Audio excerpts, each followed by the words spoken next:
Buddhism की पूरी detail तो कोई बुद्ध का जो एक्सपर्ट होगा वो कहेगा, फिर भी जितनी मेरी ज्ञान है मैं उससे निवेदन करूं कि अब आपने कहा कि मंदिर है उसको खोदोगे तो नीचे बुद्ध मिले, और खोद लो। वहीं तक क्यों सीमित रहोगे? मैं एक बात जरा बढ़ा के कह रहा हूं, उन्होंने मस्जिदों को खोदा तो कह रहे हैं मंदिर निकलेगा, और कह रहे हैं मंदिरों को खोदो तो कोई बौद्ध विहार निकलेगा, और भी तो खोदो। उसको फिर खोदोगे तो कोई ना कोई कृष्ण मंदिर ही निकलेगा, राम मंदिर ही निकलेगा, कोई ना कोई शिव मंदिर ही निकलेगा। बड़ी सेंसिटिव बात मैंने कही, इसको इतिहासकार बड़ी सावधानी से समझ सकते हैं जी। क्योंकि जिस शब्द के साथ सनातन जुड़ा हुआ है, आज हमारे पास त्रेता तक की रेफरेंसेस हैं। राम ने पुल बनाया है, साइंटिफिकली प्रूव्ड है कि ये पुल जा रहा है 2 समुद्र के बीच से। प्रधानमंत्री द्वारिका के ऊपर जाके मोरपंख लगा करके आ जाते हैं। तो हम बात कर रहे हैं अन्य युगों की, जिन गौतम सिद्धार्थ को बोधत्व की प्राप्ति हुई है, जिनको प्रमुखता से लोग सब, हालांकि आदि बुद्ध दूसरे हैं, हम तो बड़े सम्मान से कहते हैं बुद्धस्तु पाखंड गणात प्रमादात, और दशावतारों में बुद्ध को प्रणाम भी करते हैं।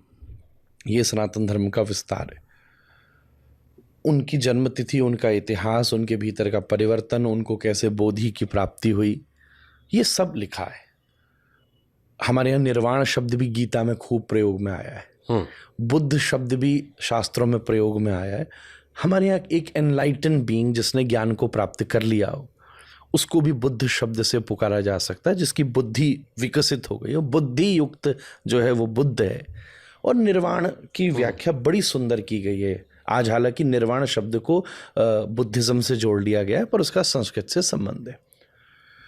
तो और खोदेंगे तो मंदिर निकल आएगा।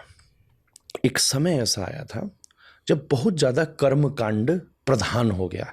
जब मैं आपको पूरे काल का वर्णन कर रहा था, उसमें जब वैदिक काल और पौराणिक काल आया तो अलग अलग प्रथाएं चली हैं। जैसे कभी सती प्रथा चल गई थी, कभी कोई प्रथा चल। एक समय ऐसा आया था जिसमें इस सनातन धर्म में अति कर्म कांड होने लगा था, और जो कि प्रथाई में कहूँगा जिसमें बलि शब्द भी जुड़ा।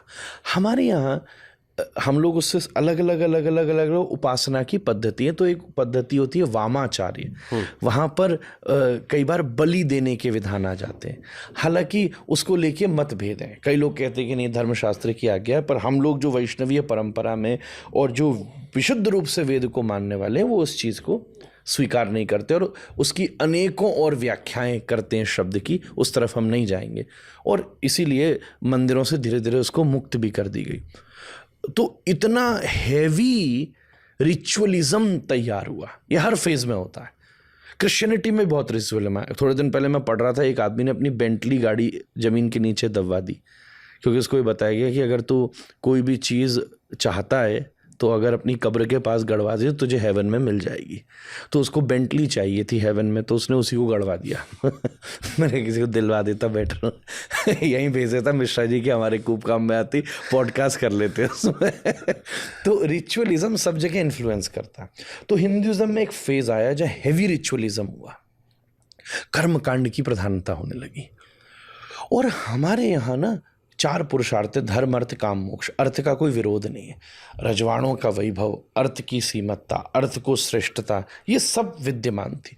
उस बीच में एक लहर लेकर आए जिसको हम ध्यान, त्याग, योग, इससे जुड़ी, जैसे एक स्थिति आती है चरम हो जाए तो आदमी सोचता है यार अब हो गया एक्सट्रीम। टाटा भी